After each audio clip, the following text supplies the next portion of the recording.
When his daughter disappears, a desperate father turns to a psychic for answers. She's passed. The psychic tells him she's already dead. My mind just didn't want to accept it. But detectives are skeptical.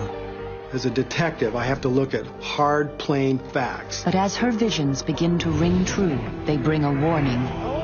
I really feel panic. Same guy that killed Stacy is going to kill again. Can the psychic lead police to a killer before it's too late?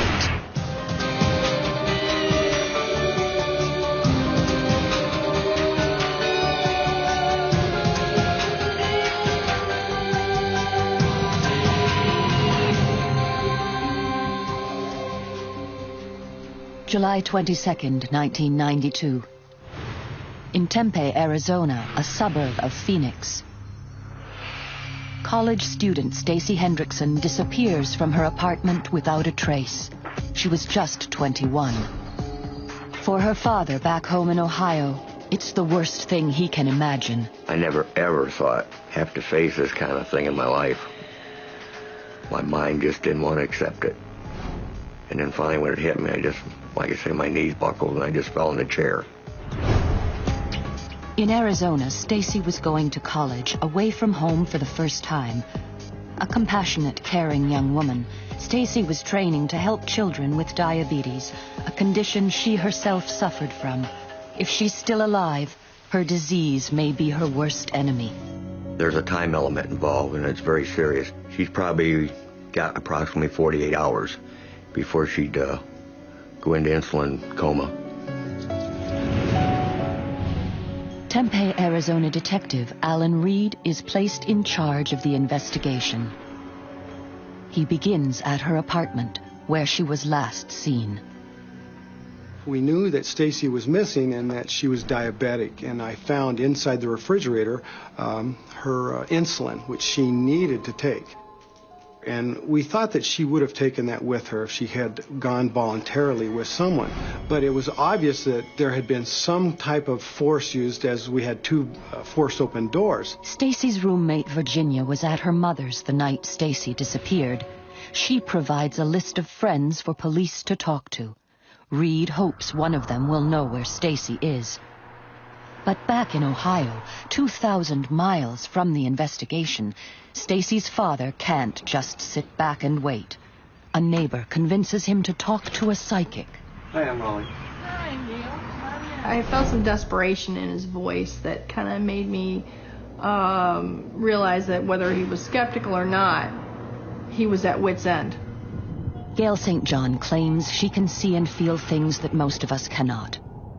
Her gift has helped to find other missing children. Maybe she could find Stacy.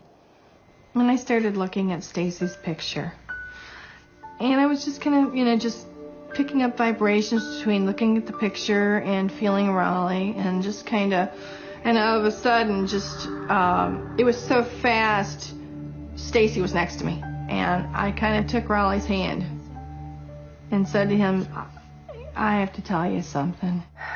Stacy's gone. And I just kind of a lump in my throat.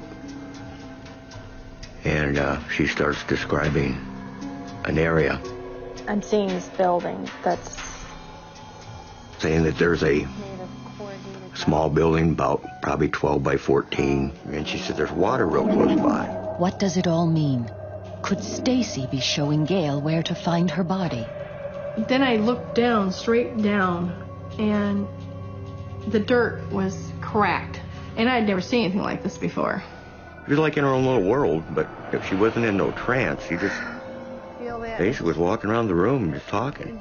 I started thinking that she's actually right there. But Gail St. John is picking up more than just visions. Along with voice and showing me pictures, that she was impressing with feelings. It was almost a like rope or something around the wrist, and it really felt that hot burning when it went into me. I actually saw everything just go black around me. Gail believes Stacy was murdered, bound and shot in the back of the head. But there's a lot of things you try not to go into as far as those details. Whether she was real, it was an act, whether I having the skepticism that I had, and being 2,000 miles away or 1,800 miles away, I just didn't know. I couldn't say it was for real or it wasn't at that point in time. Later on, that's a different story, but right then Back in Tempe, Arizona, Detective Reed's investigation continues. He has few leads, but forensics have unearthed one important clue. Whoever forced their way into Stacy's apartment left fingerprints behind. Maybe someone in Stacy's apartment complex saw something. Have you heard anything unusual in the last several hours? No. Reed gets lucky. Stacy's neighbor across the hall witnessed the break-in. Pushing on the door and banging on the door. Who was this mysterious intruder? Did he kill Stacy as the psychic believes? The disappearance of a 21-year-old college student in Tempe, Arizona sends a desperate father to a psychic. But what she sees, he doesn't want to hear. She tells him his daughter is already dead. But police believe Stacy Hendrickson has been abducted and could still be alive. Now they've found a witness who could lead them to Stacy. He hears the sound of steps coming up to this second-floor apartment. And as he is awake, he hears some pounding on the door. So he looks through the peephole and he sees this young white male, approximately 25 years old, banging on the door. Banging on it, and there's no answer or anything, so finally He tries forcing open the door with his shoulder, with his hands, and then does a little drop kick and then makes entry. What concerned me is the neighbor doesn't call the police. Told me that it was his opinion that this was a boyfriend-girlfriend dispute. He didn't want to get involved. He told me that the person that entered was a white male, clean-cut looking, and was wearing a very distinctive black T-shirt. And he said that this had on it a skull. In Ohio, Roland is desperate to find out anything about his daughter, so he calls Detective Reed and tells him about Gail St. John and her strange visions. At first, his request falls upon deaf ears. I considered psychics and stuff that they did, the word I use is mumbo-jumbo. As a cop, I have to look at hard, plain facts. And so, as a courtesy, and it was a courtesy to Raleigh, we contacted Gail St. John. Would this be the phone call that would change the course of Detective Reed's investigation? I was so busy, and I was so not wanting to waste my time. I gave Gail's number to a partner that was working this case with me. I asked him to call. I kind of felt the skepticism. Gail tells Reed's partner where they'll find Stacy's body. She describes palm trees to the south, a chain-link fence, cracked dirt, a small corrugated shed with a slanted roof. And then she tells the detective something she hasn't told Roland. Gail believes Stacy was murdered, shot in the back of the head. When I first told him that you're dealing with a murder rather than an abduction, he was kind of hesitant. But Detective Reed is not about to turn his missing persons investigation into a homicide based on the word of someone who claims to talk to dead people. The information she had given to us was useless. It didn't lead us anywhere. We couldn't put that information out on a police radio or even begin to look anywhere. And at this point, we don't even have a body. We don't even have a victim. You know, there is really no convincing someone that you're right or you're wrong. You have to let things fall into place. If I tell you something and then later it happens, then it fell into place. Now you understand, you believe. 2 days later, after the call, something does happen. Something that will change Reed's skepticism forever. A city worker finds a body in a dumpster next to the Tempe Canal. This was just another routine, if you will, death call for me. But as I drove down that canal road, I start to remember, all right, now, Gail said it was near water. Well, the canal's full of water. I get out of my police car and I see palm trees to the south. I look down and I'm walking on cracked earth. And oh my gosh, I see a rolling machine, which is a conveyor belt. And this machine specifically removes debris from the canal as it floats down and places that debris into a dumpster.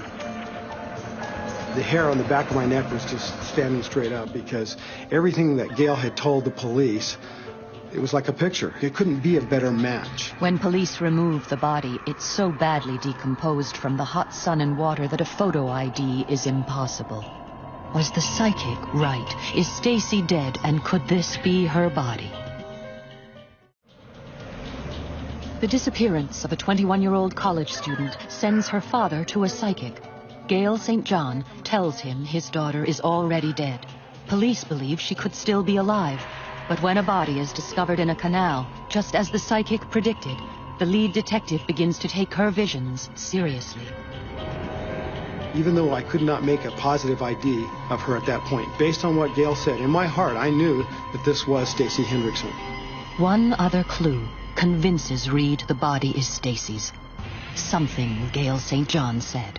And as I picked Stacy's body up, I could see that she had ligature marks on her wrist and that she had been bound.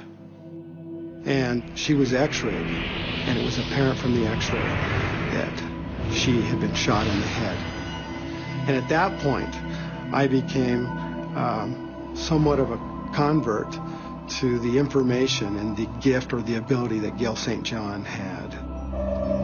A hard-boiled detective is now a believer, and with a killer on the loose, he wonders what else Gail St. John knows. Can the psychic really help the cop find Stacy's killer? I can't tell you how astounded I am. I do have a killer out there, and the information you gave us was accurate. I think he, at that point, dropped his skepticism and was more open to saying, okay, now I see what you said was right. Where do we go from here? The next day, Stacy's father flies to Arizona to help ID the body of his daughter. He has yet to see how accurate Gail was. I was hoping it wasn't Stacy. That's what my guts was saying. Still waiting for dental records to make a positive ID, Detective Reed shows Roland 3 earrings that he recovered from the body. I had bought her 3 diamond studs, and they graduated from small to a medium to a little bit bigger.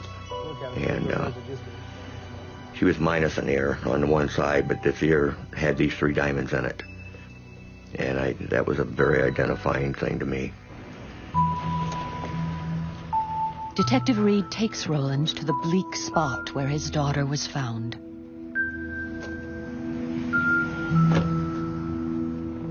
When we got there, he was amazed.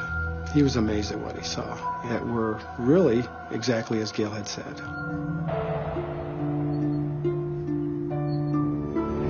I drill on that constantly. To have to come and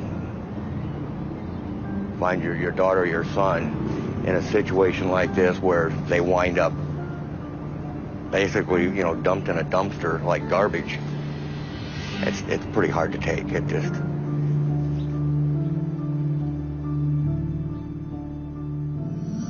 Once we had recovered Stacy's body, I can't begin to describe the pressure then that begins. Just as Gail St. John predicted, Detective Reed has a homicide on his hands. Reed now follows up on dozens of leads, but none lead to a suspect. The psychic was right about where Stacy's body would be found and the terrible way in which she died. Detective Reed, Days after discovering the body, Reed gets a disturbing call from Gail. I really feel panic. I feel panic. She says the killer is about to strike again. the same guy that killed Stacy is going to kill again. Who's he going to kill? Virginia. I mean, she's real specific. I'm feeling terrible panic now. Stacy's just going wild here. trying to describe what's happening and what's going to happen, and the roommate's life is in danger. She's going to go see this guy, and she's just going so fast. I'm trying to absorb it, and of course, the detectives are you still there? Yeah, but I'm trying to listen to your conversation and hers. And sometimes you feel like you're halfway between two worlds. And part of me goes, this is pretty outlandish. The other part of me says, you know what? I can't disregard it. Look what happened when we went to the scene and found all those things she said. Reed heeds Gail's warning and asks Virginia, Stacy's roommate, to come down to the station. Gail has also told him that Virginia knows the killer and is reluctant to make him a suspect. And about an hour ago. And then I look at her in the eyes, and I said, I just got a call from Gail St. John. And she says that the same person who took the life of your friend is going to kill you tonight. In Tempe, Arizona, a missing persons case has become a full-scale homicide investigation. Eerily, psychic Gail St. John predicted that 21-year-old Stacy Hendrickson had been murdered days before police found her body. Now, Gail is warning police that the killer is about to kill again. She says that Stacy's spirit has told her that the next victim will be her roommate, Virginia. I tell her that Stacy's father had contacted a lady who has a gift. And as I'm talking to Virginia, I'm placing the Polaroids in front of her. And then I look at her in the eyes, and I said, I just got a call from Gail St. John. And she says that the same person who took the life of your friend is going to kill you tonight. And when I said those words, the blood drained out of her face. She turned white, and she teared up. And I'll never forget, she immediately said to me, check out John, check out John. John Adams is a 26-year-old manager of a local fast food restaurant. Adams met both Stacy and her roommate just a few weeks before Stacy was killed. Incredibly, Virginia has a date with him that very night.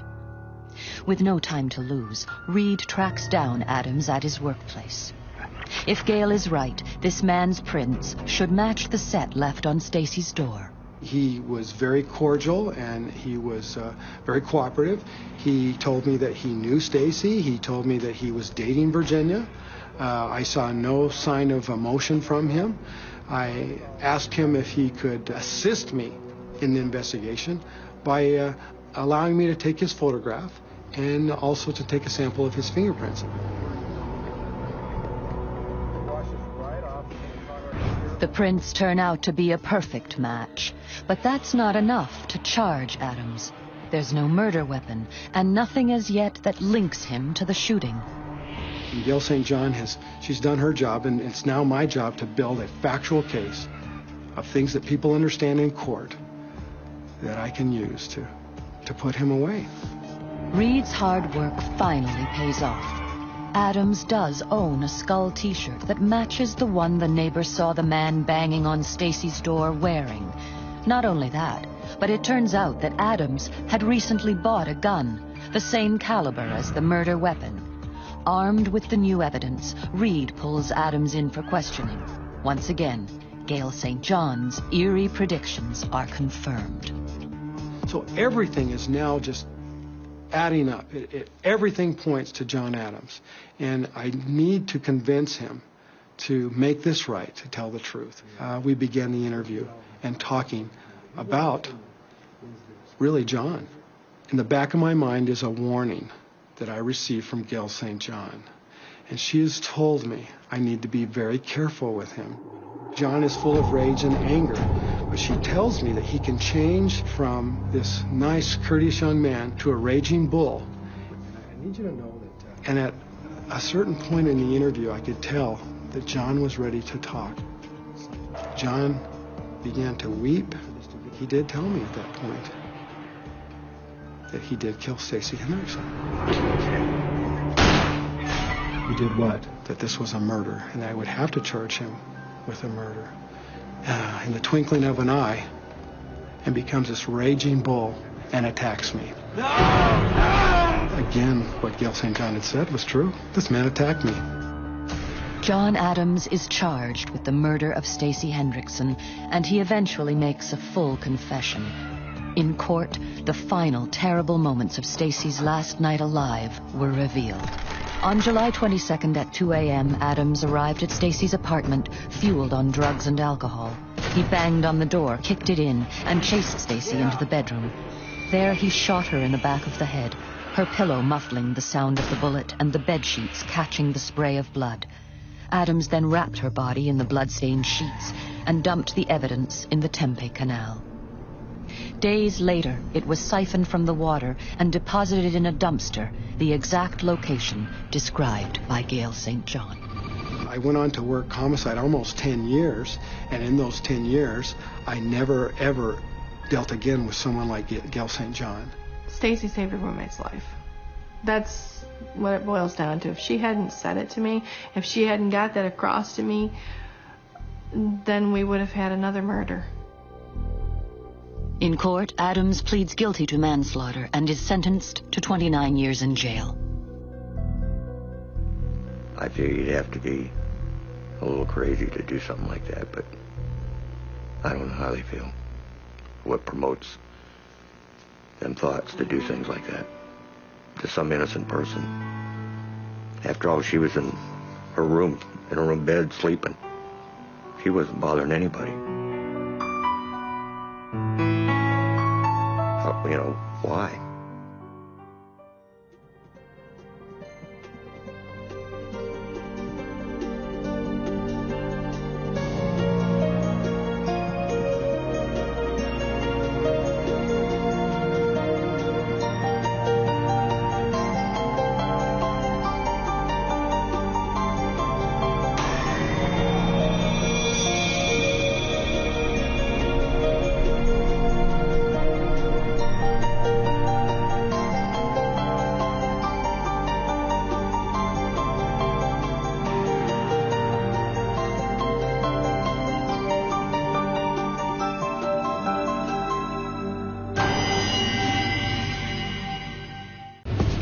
In Portland, Maine, a beautiful young woman vanishes one night while out on the town. We have no crime scene. We have no body. Is she alive or dead? It was unusual that a young lady goes missing from a nightclub downtown Portland and is never seen again. Desperate, the top detective turns to a psychic for help. And immediately, when he started talking, she was right there. I can hear now. Can the psychic's mysterious visions help police to find Amy? Help them find me, help them find me, help them get me out.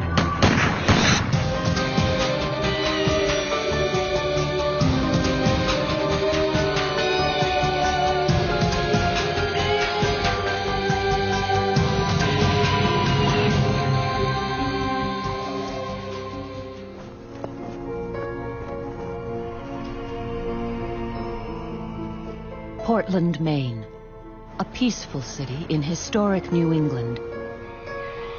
But on October 21st, 2001, that peace was shattered. Amy St. Laurent, a 25-year-old administrative assistant and Portland native, disappears into the night. Amy was charming, fun-loving, and according to everyone, reliable. Amy's a responsible young woman who didn't turn up for work on Monday, not prone to disappearing and not getting her cat fed and leaving her personal belongings behind. I miss her. I want her back. Anything anyone can do to help would be really appreciated. It wasn't just her family who were desperate to find Amy. The entire city was looking for her. Portland is a small city. Everybody was aware of it. Amy's picture was everywhere. You couldn't walk a block without seeing her photograph. Deputy Chief Joe Laughlin of the Portland Police is in charge of a team of detectives working the case.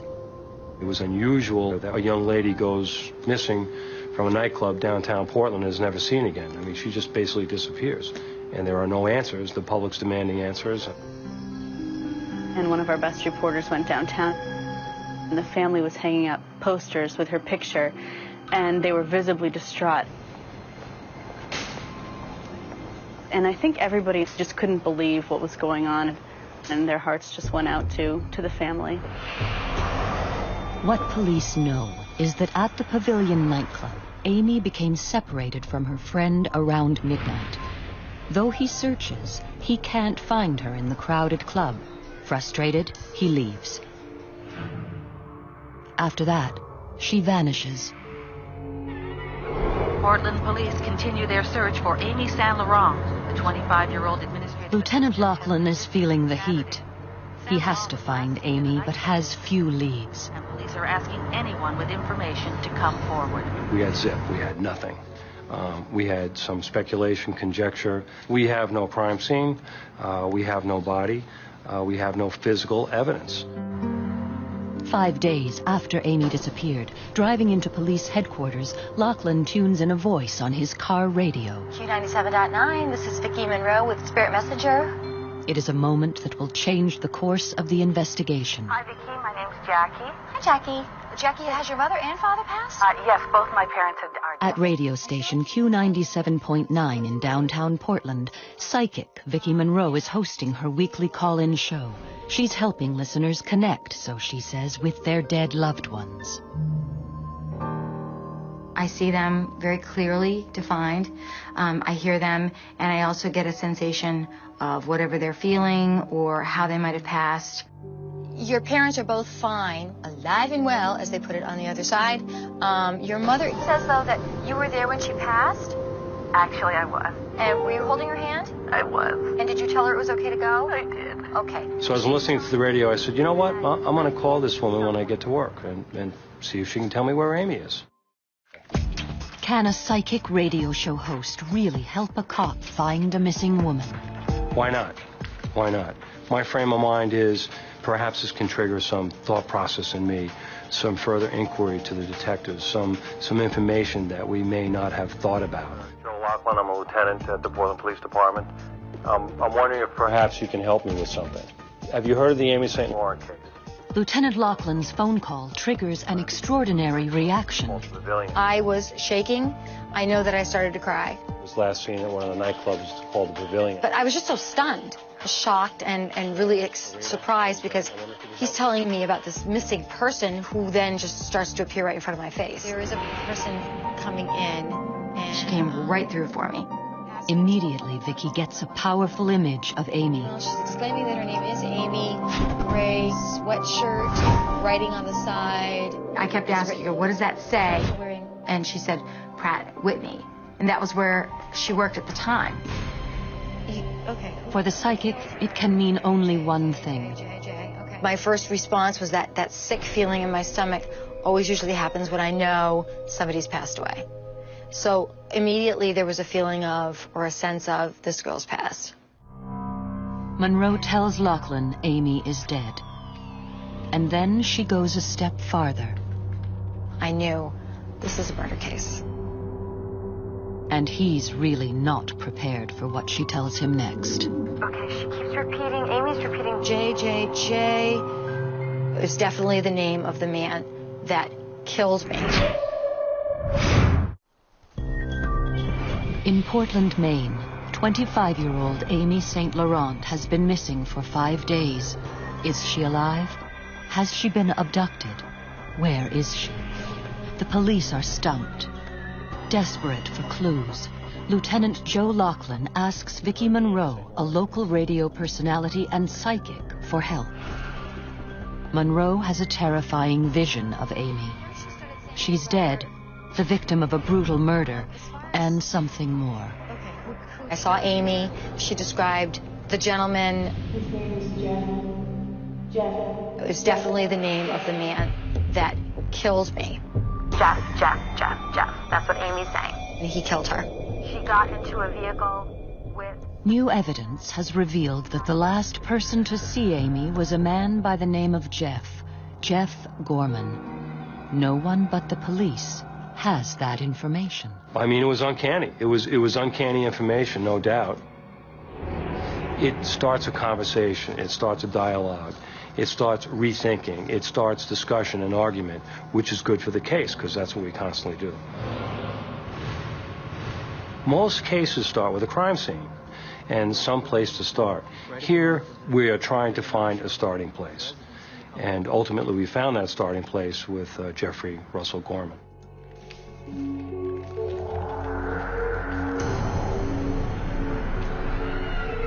While Lieutenant Lachlan heads up the investigation, 2 veteran detectives lead the search for Amy. Scott Heracles from Maine State Police and Danny Young from Portland PD. Gorman was just the last person known to be with Amy St. Laurent. And at that point, we had to focus on him until we could either clear him or put the case together. Gorman is hauled in. As he is questioned, Lachlan watches for signs of deception. If the psychic is right, this man knows what happened to Amy. This guy, then Eric, is he around? I don't know. She said that he left her. Gorman, who wanted to appear very cooperative, was in fact very reluctant. He would come and give you his story, but he wouldn't do anything further. I played a lot of pool. Under close questioning by Detective Young, Gorman freely admits meeting Amy at the Pavilion nightclub and taking her to a party at his friend's apartment. All the time. It's just, we just go back over and drink. There were 3 people, herself included. They got in the car. I think that she left with Jeffrey Gorman. Number 1, she couldn't find her friend at the time. 2, Gorman knows a lot of people in a position of authority, and bouncers and bar persons and things of that nature, so she might have felt that ephemeral safety with him. According to Gorman, Amy doesn't stay long at the party and he drives her back downtown. I pulled up. I did not even put my car in park. Left it in drove. She says, I hope you remember my name. I'll call you tomorrow. All right. But Gorman's story doesn't stack up. Across the street from the Pavilion is a jewelry store. So they had a video camera that basically shot out through the glass into the road. We knew what Gorman had for a car, so we looked at the tapes for that time period, and Gorman's car never appeared. So that clearly indicates to us that he's lying. At the time, he also says that there's a lot of activity here, that bouncers and persons are coming and going from the nightclub. We know that at that time of night that this place is a ghost town.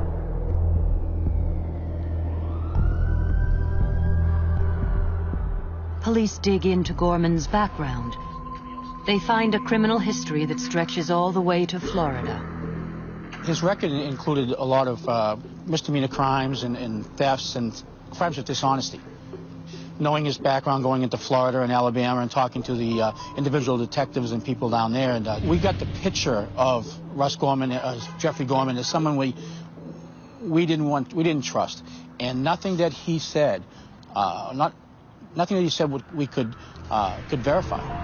Yeah, they did. Before leaving, after leaving the pavilion. Gorman's suspicious behavior after the interview raises other red flags. He has a piece of crap car that he never cleans, that he's driving around in, that his friend said a couple of days earlier, why don't you clean this thing up? And he says, oh, it's a piece of junk. There's no sense cleaning this car up. And the day after Amy was missing, that car was cleaned up, and it was immaculate. He starts changing his appearance. He shaves his head. He gets body piercings and tattoos. He's making all sorts of inquiries about polygraph and dealing with the police. He refuses to cooperate with us. He was indicating all sorts of what we call post-offense behavior. And we start building a case, starting with the fact that he never dropped her off. So we've lost a little bit of time in there. I don't know where he went, what he was doing. Jeff Gorman is now suspect number 1 in the disappearance of Amy St. Laurent, just as psychic Vicki Monroe predicted. I don't know if he was back. It was definitely Jeff. That is the name they had to go with. And I see it, yes, I see it. But the psychic has even more powerful visions. Amy is showing Vicki where they can find her. Then she shows me this area. It was wooded, very, very wooded. I can hear water. There's water. I could hear water. She also described that there was a house nearby that was significant to this Jeff person. I am very near his home. Police know Jeff Gorman often stays at his mother's house, located outside Portland in a heavily wooded area. New evidence shows he was close by the night Amy disappeared. He was stopped by police for a broken headlight at 2:45 in the morning. He could only possibly travel in a small radius based on all the information that we had gathered. This isn't too far from where he was stopped. We established criteria for search areas. One of the areas is right near Gorman's mother's house, where he lived. We believe that Amy could be somewhere in that area. Could this area be the dense woodland Monroe sees in her visions?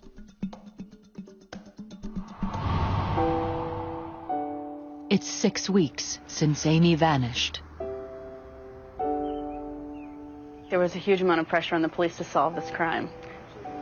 First, because we didn't know if this would happen again to another young woman in the Old Port. And also just for her family to know that there was some resolution. But at that time, it was just Gorman and Cush. This is at the... The detectives became very attached to her. And in fact, at one point, because of who she was, they were referring to her as our Amy. Amy was too sweet a girl. She was too good a person. So many of our cases, we're able to reason some of these things away. We still work very hard, but you can reason a lot away so you don't have to take a lot home with you that night. But Amy never left. She came home every night.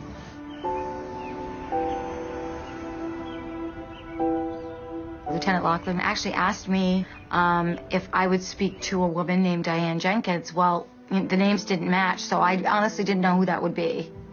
And it ended up being Amy's mom. Diane came with me and she had a bag with her. And it contained a book and pictures. It was definitely confirmation for me that was Amy. That was the girl that I had seen. Mrs. Jenkins, what I do is I see people that have passed away, and I can see Amy, and she's right behind you. The vividness of Amy was very intense. And this time was going to show herself in complete form, right down to her tattoo and her sandals. So her mother would know, this is me. Don't even question this. This is me. She's wearing a gray. It was very important that I relay the message to her mother that I love you, you were a wonderful mother, you were all of these great things to me. I felt sad, but I also felt great relief in the respect that her mother knows at least this much, that she's okay and she's not suffering.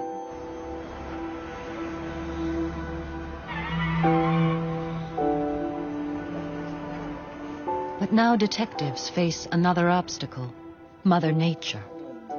We had conducted many, many searches, and this was our last big effort. Police need to work fast. It's early December, and heavy snowfall is in the forecast. As we started the search in the morning, we were all very anxious to get moving because snow was coming. Snow was imminent. It was going to happen that day.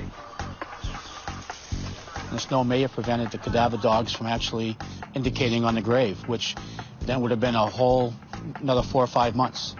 Urgency really sums up how we were feeling. We had to find her.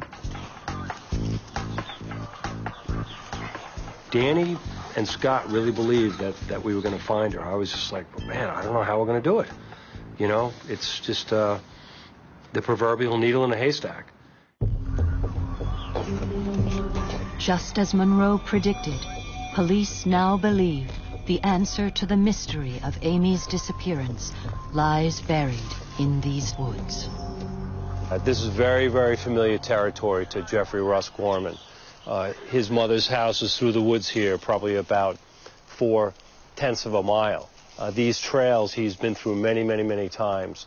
He's fished these ponds. If you look over here, you can see probably 50 feet from us is water. For hours, police scour the woods. And then...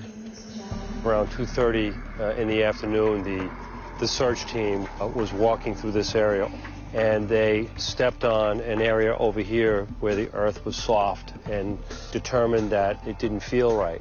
They backed up and they looked, and they notice some depression, soft earth, fresh shovel marks. Could this be what they were looking for? The dogs first come through here, and they go immediately to this pine tree here, and they alert on the pine tree. From here, they go to this area where there was a grave. Detective Young takes charge of the crime scene. I'd taken some tools from my vehicle and dug down a little bit and searched, and I could feel basically an arm, or I could feel skin underneath. The forensic dig continues late into the night. But is it Amy's body they have found? Has the psychic been right all along? You need to help me get out. Help them find me, help them find me, help them get me out. It's December 8th, 2001. For the past 6 weeks, finding Amy St. Laurent has consumed the police in Portland, Maine. Amy is the type of daughter you'd be proud to have. And I had a daughter, Amy, the same age. It hit home, hit very, very close to home. Amy is the kind of victim, she's the kind of person we're supposed to protect. She's the reason we come to work. And we had to get it done for her. Now they may be close. Psychic Vicki Monroe described where to look for her body. I see a house, there's a house, there's water. I could hear water. It's Jeff. She also told police the name of the person responsible. The gentleman that did this to her was Jeff. Jeff Gorman is the chief suspect in the investigation, but the psychic knows even more. And then Amy told me that I'm under something. I can't get out. What does she mean? Police are about to find out. When we're doing the forensic exhumation, I do remember finding the piece of plywood, and what Vicki had told me resonated at that point, that she was under something.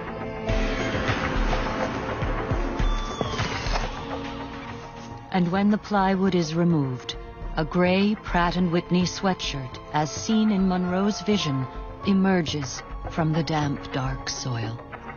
At that point, we knew that we had Amy. From the moment we confirmed, it was very surreal.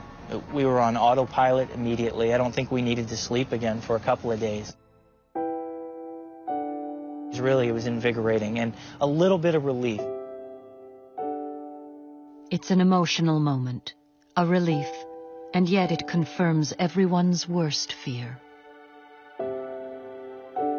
I think probably the most difficult part of this case is the day we discovered Amy and finding her remains and going through the forensic dig and exhumation. You know, you have this image of a young lady who had her whole life ahead of her, and, you know, seeing that crime scene was very difficult for all of us.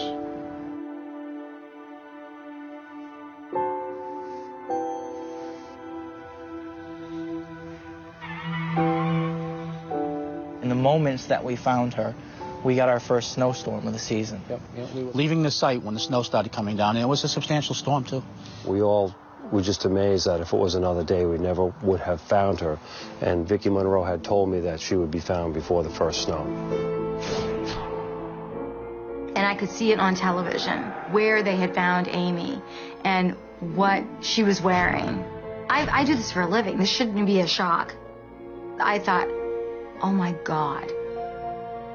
How could Vicki Monroe have known so much about this terrible case? Did the spirit of Amy really tell her? Vicki said Amy had been murdered. She said the killer was named Jeff. She predicted he buried Amy under something near water, close to a familiar house. She even knew about the gray sweatshirt. I don't know how she could possibly have known any of this information. I don't know if it's just something that I carried with me since I was born. Some people will say I'm cursed, and I say no. This isn't a curse. I feel blessed. I can't explain it. I think human beings have sixth senses, or I know that I watch detectives develop another sense, another level of intellect or observation, and perhaps that's true. Whatever the truth behind Monroe's extraordinary insights, the information she passed to police played an important role in finding Amy and her killer. I think the biggest impact that her statements had on the investigation is that it stimulates conversation, it stimulates discussion, and that begets other information. One day after Amy is found, police arrest Jeffrey Gorman and charge him with first-degree murder. At his trial, the terrible details of Amy's last night alive are revealed. We will not know precisely what happened that night, but we believe that the assault started in the car. After leaving the party, Gorman stops and forces himself on Amy. She resists and he brutally assaults her. He then takes a gun out and brings her to familiar ground. I believe Amy was taken up this road by force. Hidden in the forest, under the cover of night, Gorman assaults and rapes Amy. Then, by a pine tree, he shoots her in the head. 2 days later, he returns to bury her next to the pond, covered by a cheap piece of plywood. I often tell people that this is an unbelievable case. It was an unbelievable experience. It takes a lot out of you and pushes you against the wall. And I don't know how many times you can really handle that in a career, a case like this, one that you cannot afford to lose. And there's no doubt in my mind that this man would kill again. This guy is serial sexual homicide. In court, Gorman's own dark words finally seal his fate. Prosecutors present a recording of Gorman's mother admitting to police that her son had confessed to her that he killed Amy. A brutal killer is found guilty and sentenced to 60 years in prison for the murder of Amy St. Laurent. Now that we have Jeffrey Russ Gorman behind bars, he will never be able to kill again. And this, to me, is sacred ground.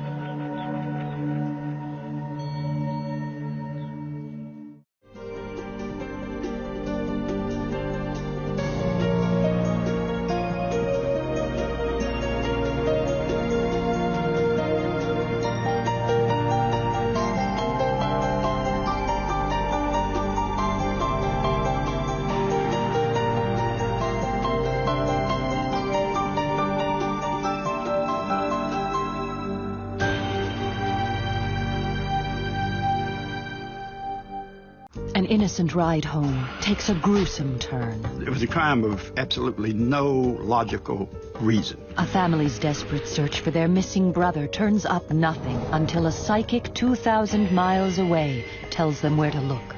This is where you have to go, and this is where you find your brother's vehicle. She had a lot of details. She didn't get them from us. She didn't get them from the media. But her visions make legal history. There was total and complete silence during her testimony. Never heard anything like that before.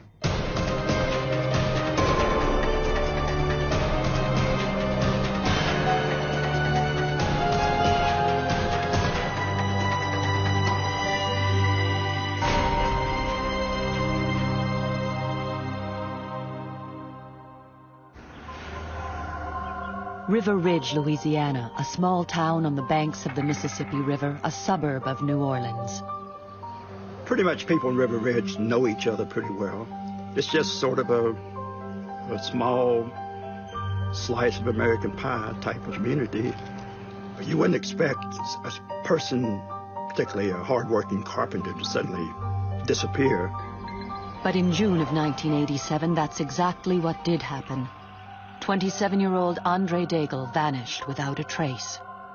My mother called me Friday morning and told me that Andre was, missing and she hadn't heard from him. We're a close-knit family and very tight, and Andre wouldn't leave the pets without food or water for one. And the other thing is, generally somebody would hear from him on a daily basis. Andre's older brother Chris contacts the police immediately, but they're not convinced there's a problem and are slow to act. The fact that he was a 27-year-old grown man, the police were like, what makes you think he's missing? But the family believes something is very wrong and begin their own investigation, retracing his last steps. Are you sure you haven't seen this guy? The night he disappeared, he and Nick Shelley went to have dinner together, and then they went out to Mitchell's to shoot some pool. Andre and his best friend Nick were playing pool for beers. Loser buys. Andre lost the first game, and at the bar he met a young woman who called herself Thelma. And they chit-chatted, just making small talk, just both being patrons in there. When I talked to Nick about it, he tells me that he felt that she seemed to kind of hide her face, so he really didn't get a good look at her. It was a bit odd, but, that's just something you don't think about. I mean, these are the things you think about later, after they played a few games and had a few drinks. They were getting ready to leave, and that's when Thelma asked Andre for a ride home. Andre agreed, and Nick Shelley went home separately in his own car. It's the last time he will ever see his best friend. 4 days pass, and nothing. 2,000 miles away in California, Andre's sister Elise is desperate to help. A friend suggests she visit a psychic. When she came to see me, Elise told me she had a brother that was missing. I just asked her if she brought a picture of her brother and a map with her. And she said yes. Rosemary Kerr lives in Escondido, California. She claims she has a special talent for finding missing people. She'll need it. She's never been to Louisiana and never met the Daigle family. When I go to the picture, I don't need to look at it because the minute I put my fingers on it, I get vibrations. So my fingers, say it's like somebody reading Braille. I'm making my connection. Everybody else is out. The connection Rosemary makes is immediate and profound. As I'm touching the picture, I'm seeing all these things behind my eyes. I was telling Elise how I see her brother in his dark vehicle, and she denied this. She says, no, he drives the little white car. But I needed to go with the dark car because this is what Andre was showing me. Elise is not aware that her brother has recently bought a new vehicle, a black Ford pickup. When Elise said, oh, no, he has got a white car, I thank God that I had myself programmed that I do not listen to anybody else but only what comes in, whether it's right or wrong. I cannot change that. Now Rosemary focuses on the map of Louisiana. And as I run my finger along the maps, my fingers tell me where to stop. It's a vibration in my fingers.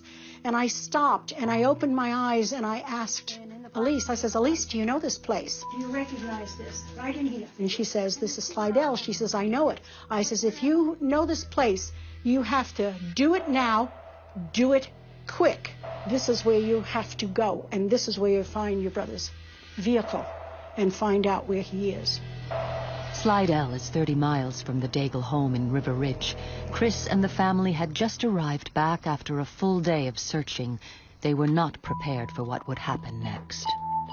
We were all in the kitchen with the maps laid out, trying to figure out, okay, where are we going to go tomorrow? What are we going to do?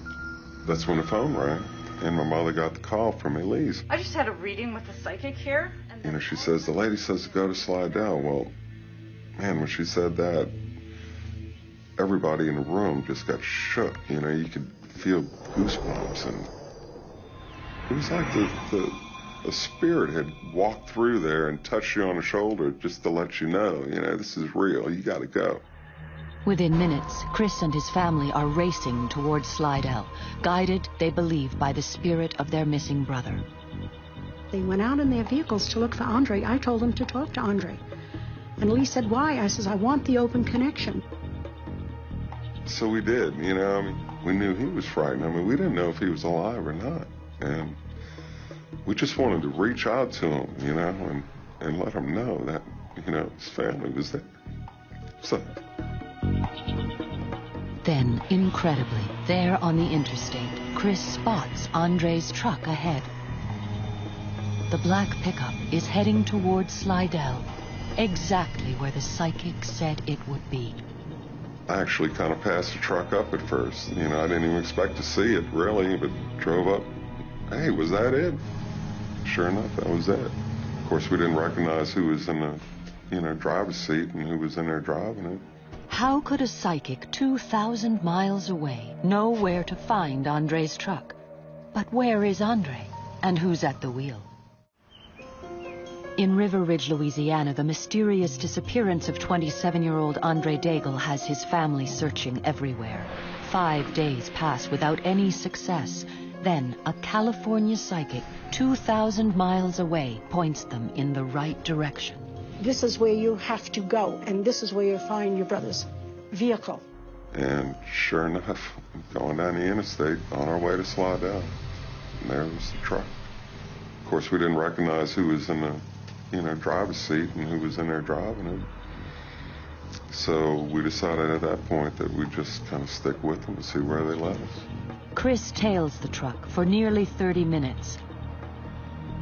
Suddenly, the truck veers off the interstate and leads them down a deserted side road. And there's no lights. It was pitch black out there. So I'm kind of sitting back about, I don't know, 50, 60 feet from where they were. Didn't want to get too close, but we wanted to stay close enough that if they left or did anything, we were there. They turned the truck around, facing back towards us, and then they killed the motor and turned the lights on. Well, that was very spooky, because now we knew that they knew we were following them. They drove by real slow and just kind of checked us out and looked at us, And as they got by, they took off. We had just drove down that road not seconds before, and it was empty. Here we are 30 seconds later, we go down the same road, and who do we see? A police car. As luck would have it, they ran across the only patrol car in the Pearl River area, parked alongside the road that they were on. We're all yelling, "Yeah, get that truck. Man, this is my brother. That's his truck. He's missing. You got to stop these guys." And that's when we got into a high-speed chase.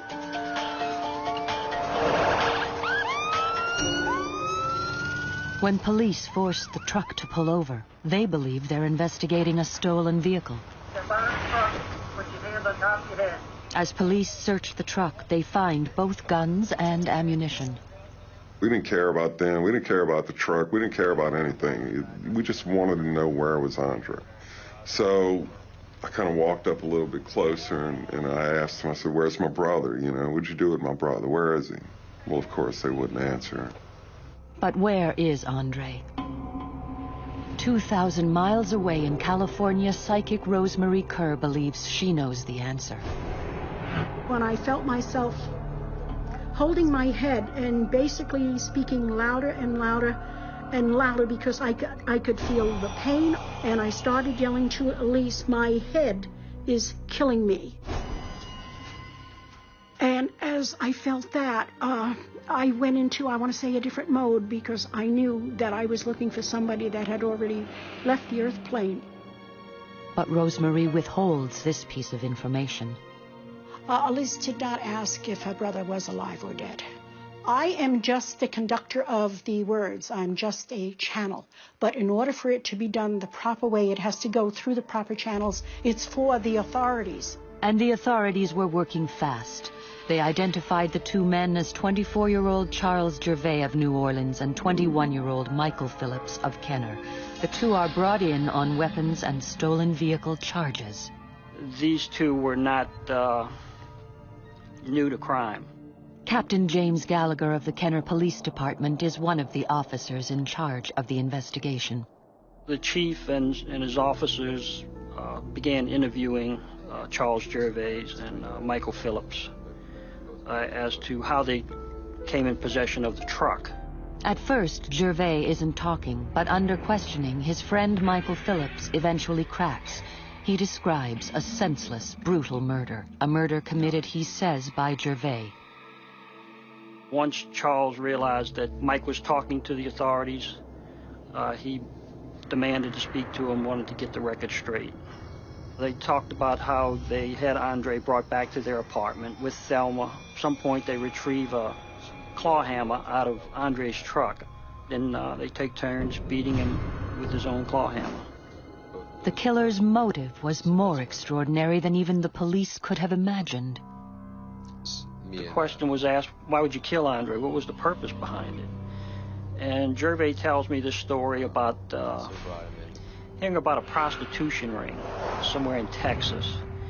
And him and Mike decide, well, we don't want to work for a living. We'll just go to Texas and we'll kill whoever's running this operation and we'll take it over and the women will work for us. So they decide, well, if we're going to do this, we have to know before we get involved that we can actually take a life. So they come up with the scheme of sending Thelma out to bars and to look for someone, anyone, whoever she brings home, that person's going to die. And unfortunately, in this case, the person she brought home was Andre. Andre Daigle was simply in the wrong place at the wrong time, picked at random and killed as a dress rehearsal for a gangland hit, his body dumped in a swamp. Gervais showed no remorse. He wasn't sorry that he did anything. Didn't bother him, that he had destroyed a family, and taken away someone's son. Once police recover the body, both men are charged with first-degree murder and a warrant goes out for their accomplice, 21-year-old Thelma Horn of Kenner. Now police have to inform the family of their worst fear. Their youngest son, Andre, is dead. I never dreamed he would be dead. We needed to believe he was alive. We needed to believe that we could find him. We needed to believe that, that we could help him. And so we really thought we were. We thought we were going to find him alive. I thought we were, but it didn't work out that way. But at least we were able to find him and find the people who committed the crime. But this case is far from over. Even with a confession, both men could still plead not guilty in court. If the defendant doesn't take the stand and doesn't testify on his own behalf, you cannot use his statement against him. In Louisiana, a not guilty plea can lead to the death penalty. Gervais sees the writing on the wall, admits his guilt, and is sentenced to life in prison. But Thelma Horn and Michael Phillips roll the dice. They plead not guilty and opt for a trial. I think Michael was more concerned about consequences. He knew that we already pretty much had the whole story of what occurred, but he wanted to try and downplay his participation. Gallagher needs as much evidence as possible. When he learns from Chris that it was a psychic's vision that led them to Andre's truck and exposed their killers, he reluctantly gives her a call. I deal with facts. I deal with things, tangible things. And up until that point, I was still trying to figure out, what the angle was. How did this happen? Hello? It was a phone call that would change a cop and make courtroom history. There was total and complete silence during her testimony. Never heard anything like that before. In Louisiana, the disappearance of a 27-year-old carpenter, Andre Daigle, has ended in murder. A California psychic has helped the Daigle family and police track down the killers. Now the police must work with a psychic to make sure the suspects are locked away forever.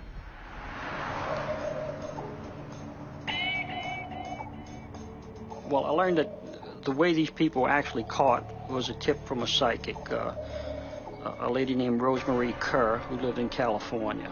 When Captain Gallagher contacts Rosemary, she recounts the details of her reading with Andre's sister. So I come into Andre's vibration, getting more and more headaches coming in very, very strongly. Well, she was talking about, I'm feeling pain to my head right now as I'm handling his photograph. I already knew from the investigation that Andre had been beaten with a hammer. The autopsy revealed that Andre had been struck 10 times in the head. She talks about where the body's at and where Andre's at. I could see and also feel a freeway or a roadway that was to my right and high above me. I knew there was a railroad track to the other side. I knew there was marshes there. The number 7 kept coming in and coming in very strongly. When Gallagher travels back to the location where Daigle's body was found, he's amazed at the psychic's accuracy. We got off on exit number 7 right down the road to get here. As Rose told me during my interview with her, she described a long bridge, and what we have behind me here is Interstate 55, which runs for about 24 miles, elevated through the swamp. She indicated there'd be water all around Andre. Well, here we are, next to the swamp here. She had a lot of details that no other way she could have gotten them. She didn't get them from us. She didn't get them from the media, and it just, I was amazed, but I became a believer after talking with her. He was kind of flabbergasted because he had never worked with a psychic before, and he wanted to know how I knew all these things. But what was so lovely about him, he's accepted me for who I was. He questioned me very, very thoroughly, wanting to know how I work and how I know it. And though I could feel skepticism at first, he, as we talked and talked and talked, he accepted the fact because he was able to verify the information that was given to him. You have to be a believer because there's no explanation for what she gave him other than that she has a gift. But could a psychic's visions hold up in a court of law? W.J. LeBlanc, a Louisiana district attorney, thinks Rosemarie's testimony is key. When I first took the case, I really didn't have an expectation that the psychic would testify. I read through the file. It was almost too fantastic to believe in terms of what role she played in the apprehension of these individuals. But I did want to meet her to verify that that is exactly what happened, which was what was in the report. When I met with her and we discussed exactly what she did and how it did, I realized how compelling it was and that the jury really needed to hear it.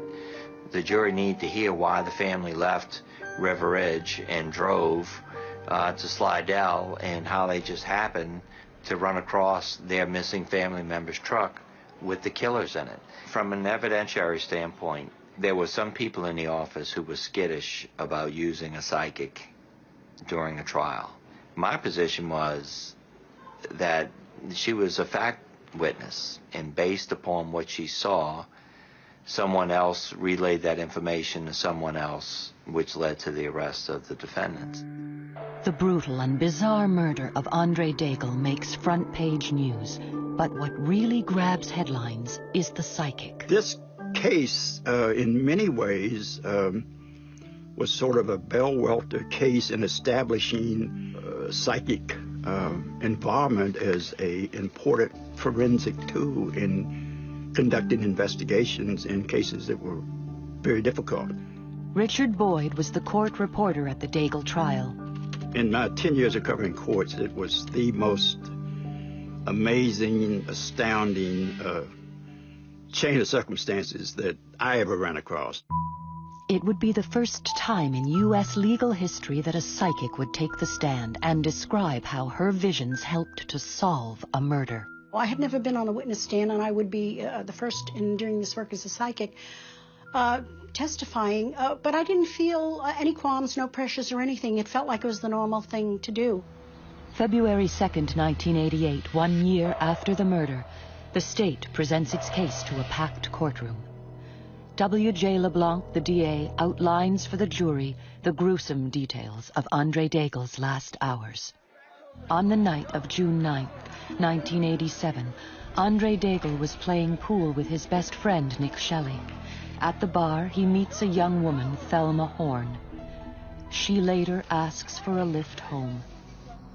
Inside the apartment, Charles Gervais and Michael Phillips ambush Andre, attacking him with a hammer taken from a toolbox in his truck. Their botched murder finally ended when the two men used a vacuum cord to strangle Andre to death.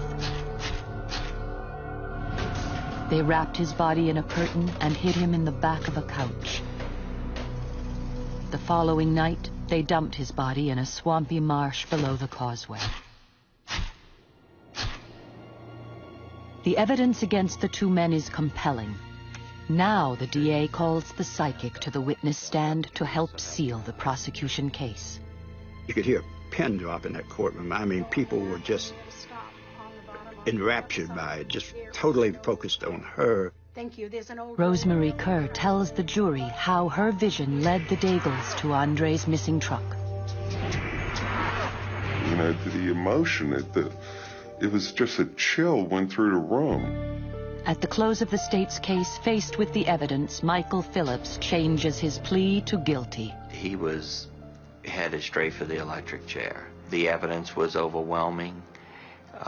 The jury was hanging on every word of every witness, from Rosemary to Chris Daigle to Nick Shelley. Even someone as slow as Michael Phillips, I think, could sense that this was heading to the direction where he was not going to like. Without that information provided by Rose, which eventually led to the arrest, he would have been possibly another John Doe, unsolved homicide. In a separate trial, the killer's accomplice Thelma Horn is found guilty of second-degree murder.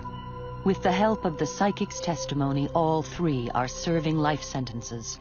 That was the first time that a psychic had ever testified in a criminal trial.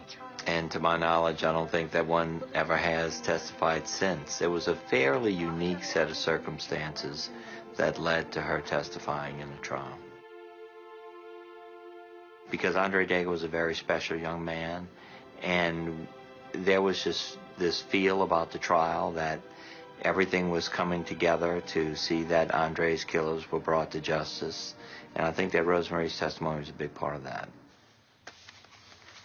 I feel that this whole scenario wasn't in our hands, but in a higher power, and we all just did our job. And I have to give credit to the departments that work with people like me and realize if we can give them just one little piece of the puzzle, and that could help them, that's what we're about. The Daigle family was devastated. To this day, is still devastated to a large extent by this senseless crime. Andre Daigle, a promising young man who was hardworking, lost his life for absolutely no reason, for no discernible, clear reason.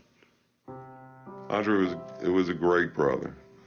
You know, if you ever needed his help, he was there for you. You know, he was just a wonderful guy, thoughtful, kind, gentle. You know, after the funeral, people would just walk up to me, you know, guys we went to high school with, you know. I mean, if there weren't 100 guys came to me and said, Andre was my best friend. I'm going to miss Andre. He was my best friend. I mean, he was everybody's best friend, you know. I mean, that's quite impressive, you know, to hear that from people. You know, his life was cut so short, I don't know if he had time to even figure that out. Here's Rosemary, you know, a little lady living out there in California, you know, 2,000 miles away from us. Think that someone has that ability, you know, to make contact and into the spirit world like that and able to help, but she's connected.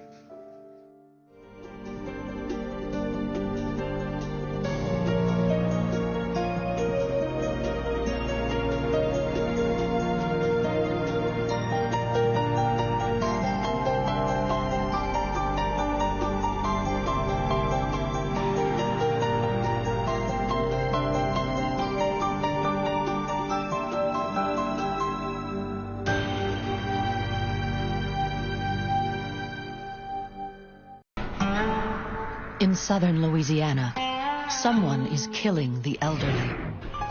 A psychic 4,000 miles away says she can see the killer. I saw that he was wearing gloves and that he was very anxious, and he was looking for a way to get in. They knew they were getting beaten, and they knew they were going to die. It was horrific, the manner in which he beat and killed human beings. There was a lot of fear going around a community that a lot of people thought they might be the next victim. Can a psychic's paranormal insights help police stop a psychopath before he kills again?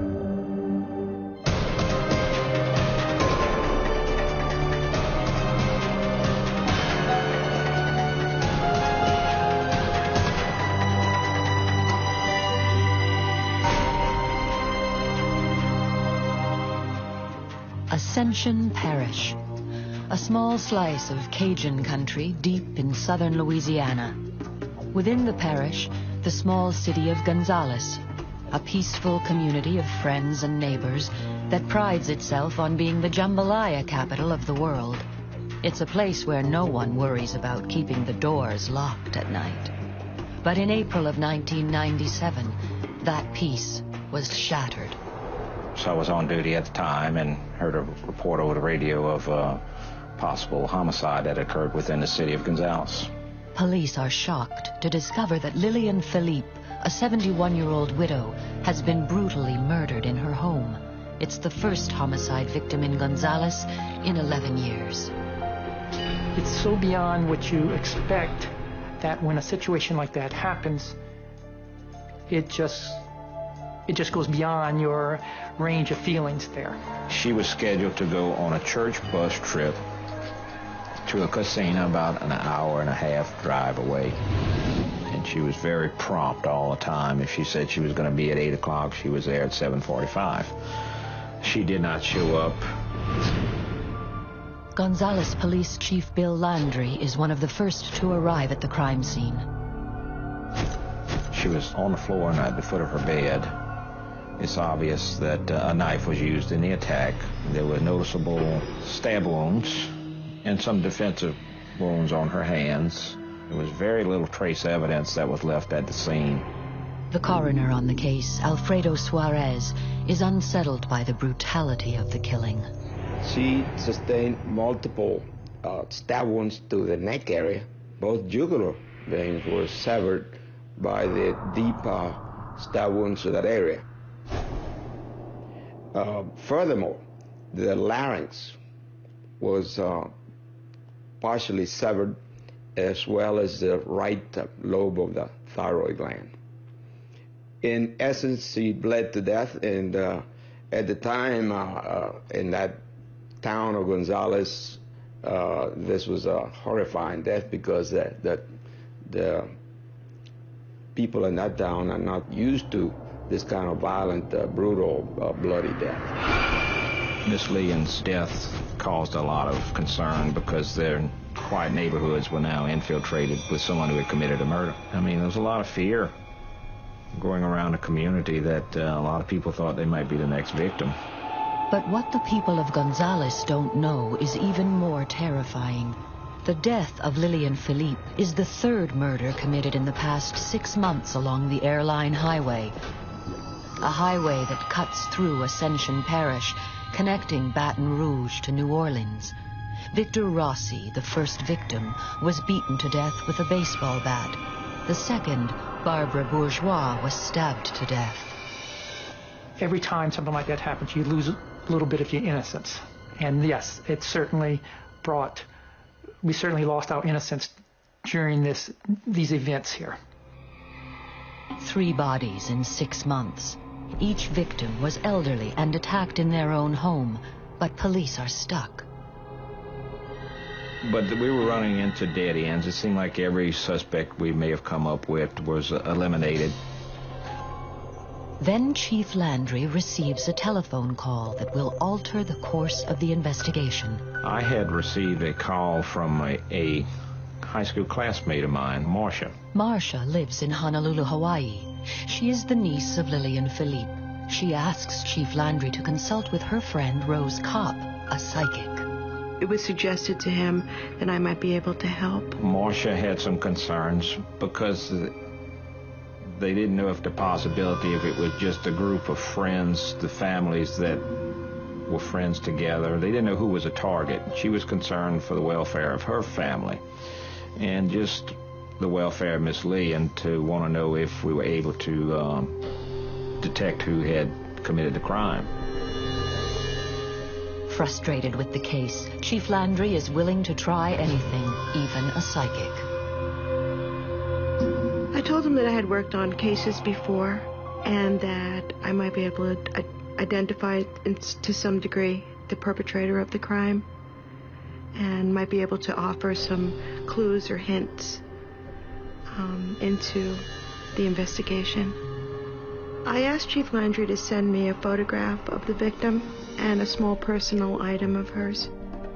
And the photographs of people actually tell me things. I look into the eyes, and it's a matter that transcends physical reality. Once I see a person's photograph and touch an object that belongs to them, I'm able to connect better with the target. But before the photo reaches Hawaii, the killer strikes again, this time a double homicide. Once again, the airline highway, just down the road from the home of Lillian Philippe. Seniors Sam and Luella Arcuri have been bludgeoned to death in their home. Then 5 days later, another killing. Joan Brock, 55, is beaten to death in her backyard. All signs point to a serial killer stalking the most helpless citizens of Ascension Parish. Although the body count is rising fast, police have very little information. The crime scene reveals nothing. No fingerprints, no DNA. In Honolulu, Rose Kopp is already on the case. Like a shaman or a medicine man, Rose enters a trance where she claims to be able to travel to the scene of the crime. Shamanic journey is a trance that's induced by repetitive sound, slowly by just focusing on the sound of it. Your brain waves alter, and you feel very light. So I move out of body, flew over Diamond Head, over the Pacific Ocean. My intention was to go to Miss Lillian's house. I flew over California, Texas, I went to Louisiana, and I ended up standing in the carport. And I turned around and I looked over my right shoulder, and there was so much blood all over the place. What Rose Kopp sees is shocking, but is it enough to find Lillian Philippe's killer? It's 1997, and the sleepy southern town of Gonzales, Louisiana, has been rocked by the brutal murder of 71-year-old widow Lillian Philippe. It just goes beyond your range of feeling. Gonzales Police Chief Bill Landry has connected the killing to 5 others in the area. I mean, there was a lot of fear going around the community that a lot of people thought they might be the next victim. And you had to really keep everybody happy and make sure that they saw patrol cars and they saw officers around. And so it was the assurance that we had to give as a law enforcement community, had to give the public to know that they could still be safe in a community that was stricken with a serial murderer. Police have few clues, but Chief Landry has made a connection of the most unusual kind. Rose Kopp, a psychic thousands of miles away in Hawaii, claims to be able to see the killer. I saw that he was wearing gloves, and his hands were in fists, and so I got the kinesthetic impression that he was very anxious, and he was looking for a way to get in. Gloves would explain the lack of fingerprints found at the crime scene. I saw him as a Caucasian male, and about 5'9", and he had brown hair. He was very strong. So he went around to the side of the house, and I saw him move a wrought iron chair from the porch area and move that on top of the air conditioning vent and then stand up on it. And then it stopped. My vision stopped. And the first thing she told me was that he placed a chair on top of an air conditioning unit and actually climbed onto the roof of the home. Chief Landry is stunned by what Rose tells him. There is no way she could have known about that chair. Entrance was apparently gained through a vent through the roof of the house, and then ultimately entered the residence through attic stairs.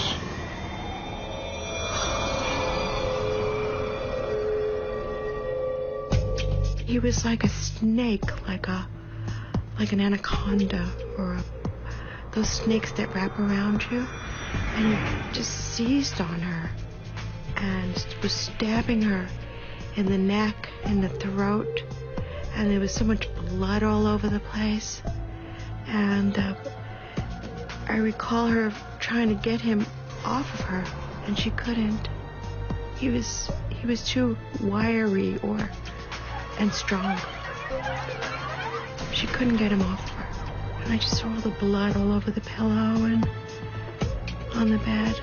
Somehow Rose Kopp has seen details of the crime scene known only to police. With the pressure mounting, local authorities team up, creating a joint task force to oversee the investigation. The task force was composed of St. John, the Sheriff's Department, St. James, Ascension Parish Sheriff's Department, and the City of Gonzales to try and collect all information. District Attorney Charles Long monitors the task force. The task force thought it wise to consult the FBI Child Abduction and Serial Killer Unit in Quantico, Virginia. After the FBI profiling was done, it was learned that all of the crimes, both in St. John, St. James, and Ascension and City of Gonzales, were probably done by a single killer. Now, certain he's dealing with a serial killer, Chief Landry once again contacts Rose Kopp.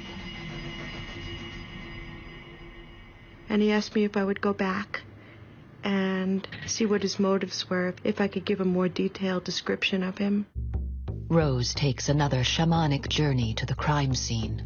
I flew over to Louisiana again, and I landed by Miss Lillian's house.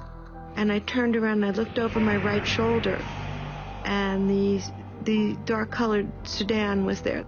I moved inside the car, and I noticed on the floor of the car were gambling slips, lots of papers and betting slips and things like that. Amazingly, Rose's vision matches with what investigators believe is fueling the killing spree. We thought that robbery was the motive. There was no other reason to consider why someone would prey upon Miss Philippi. We knew from other cases that there was some large amount of money missing, which we felt might be for a gambling habit. Rose also says she sees someone new, the killer's girlfriend. And I saw her in a place serving food.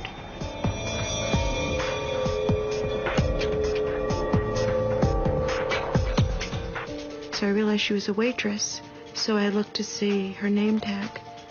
And I wasn't sure if it was Brandy or Cindy or Candy. And then I wanted to know where the restaurant was where she worked. So I looked out the window. I'm invisible all this time, and I looked out the window, and I saw a fairly large building. And I smelled blood. And then suddenly I saw a severed cow's head. And it shocked me so badly that I came back immediately into my body. I was back in my living room. I don't even recall traveling back. It's a bizarre psychic vision that transcends space and time, but it makes sense to Chief Landry. Right off the top of my head, I knew exactly what she was talking about. It was a slaughterhouse. It was a regional slaughterhouse for cattle. And they had a big cow that stood up on top of a sign. The slaughterhouse Rose can see was torn down years ago. I mean, I got officers who didn't know that that sign existed at one time or another. I do remember it because as a kid I remember the slaughterhouse. And when she said, "I see a cow on a sign," it was right off the top of my head. I knew exactly what she was talking about. But it's the psychic's final vision that will blow the case wide open. And then I saw an old woman's hand, and I knew it was an old woman's hand because it was veiny and the skin, the knuckles were wrinkly. And she wrote, River Rat. River Rat. What could it mean? And how is it connected to the case? River rat is a term that we would use for people who live along the Mississippi River corridor. Or when you get into different sections of South Louisiana, the slang, the accent is a little different, and you're able to tell where people are from based on their accent. Chief Landry may know what a river rat is, but what he doesn't know is what it means for the case. That is, until the killer strikes again. There was a couple that was attacked outside our jurisdiction around the July 4th weekend.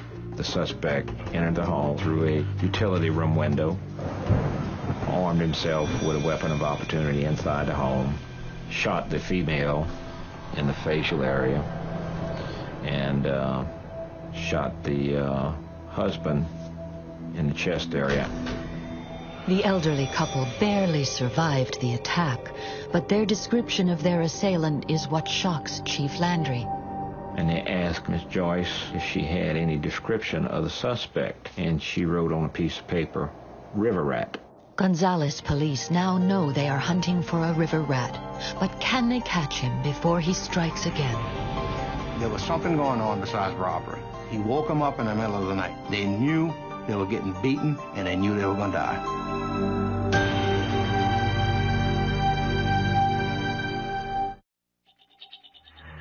A serial killer is on the loose in Ascension Parish, Louisiana. 6 elderly victims have been murdered, including 71-year-old Lillian Philippe. Though police believe robbery is the motive, they're disturbed by the viciousness of the attacks. You've got your whole community in fear of who's next. When you go into somebody's house, that's man's house is his castle. And when you're robbing the castle and killing the king and the queen, you got a problem. From the sheriff's department's point of view, from the district attorney's point of view, trying to prosecute somebody and bring them to justice and trying to calm the community. So I would say in my years of 15 years as a prosecutor, that was some of the worst. We've had some other disputes, but nothing of this magnitude. Gonzales Police Chief Bill Landry is working on the case alongside psychic Rose Kopp. And then I saw an old woman's hand, and she wrote, River Rat. The latest victim has survived the killer's assault. She gives police a physical description of her attacker and also describes him as a river rat, slang for people who live along the Mississippi corridor. Now, using the FBI profile and the victim's description, police create a composite of the suspect and release it to the public. Again, Chief Landry is struck by the accuracy of the psychic's visions. The description Rose had given me was very, very close in the physical features to the composite we ultimately got. Only 5 days after the composite is released, there's a major break in the case. There was someone who came forward to say, look, I know this guy. He's been spending a lot of money in a casino. The witness identifies a resident of Gonzales, a man named Daniel Blank.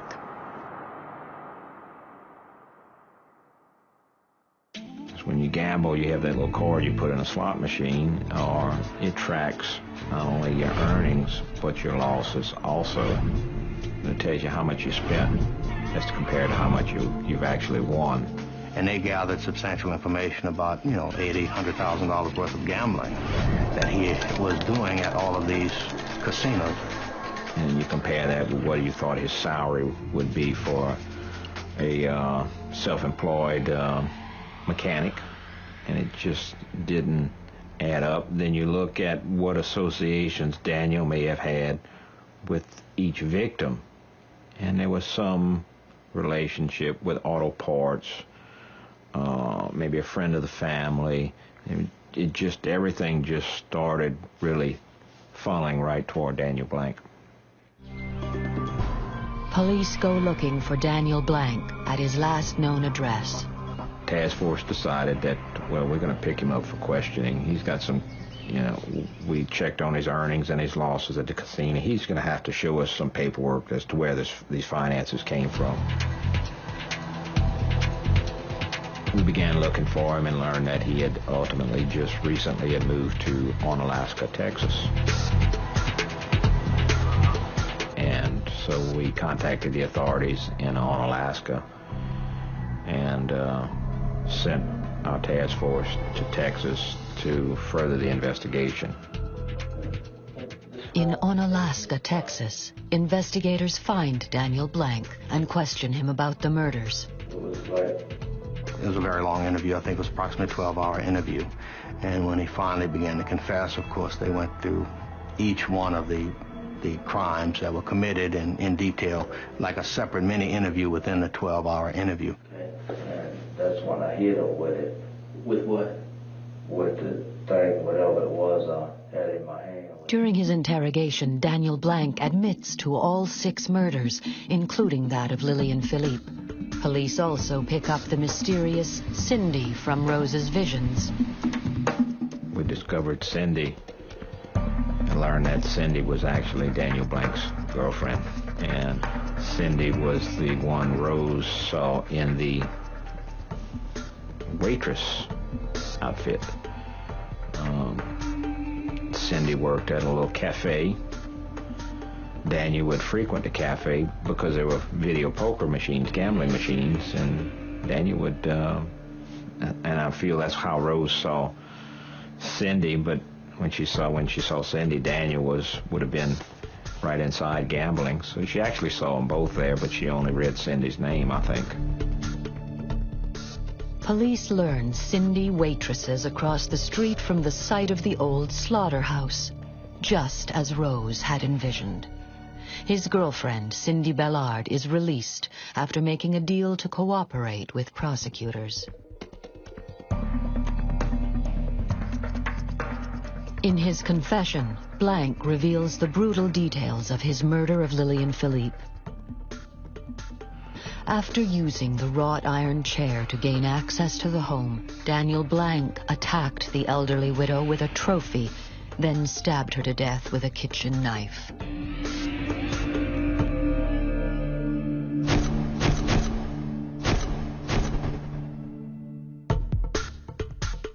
Daniel Blank, in his confession, indicated he stole approximately $100 from Miss Lillian Philippe's house. My conclusion was there was something going on besides robbery in the manner in which he beat people. He woke them up in the middle of the night, first of all. If you look at it, they knew they were getting beaten, and they knew they were going to die.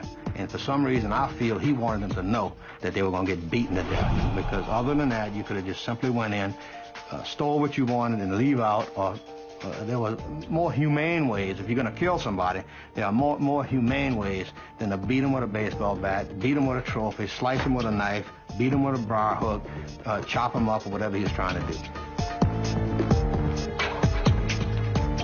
2 years after the crime, on September 2nd, 1999, a jury finds Daniel Blank guilty of the first-degree murder of Lillian Philippe. He is sentenced to death. The main factor to me was that he was taken off the streets. He was not going to harm anyone else, so that was satisfaction. Despite being over 4,000 miles away in Honolulu, Hawaii, somehow Rose Kopp was able to tell investigators in Gonzales, Louisiana, remarkable details that at the time only the killer could have known. He did use a chair to break into Lillian's home. His girlfriend was a waitress named Cindy, and his appearance matches Rose's physical description of the killer. He had a gambling problem, and he was a river rat. For Ascension Parish, the conviction of Daniel Blank returns a sense of peace. For the family of Lillian Philippe, it means justice. And for Rose Kopp, it means vindication for the psychic powers even she finds inexplicable. I'm surprised, happy, exhilarated, satisfied. I love catching bad guys.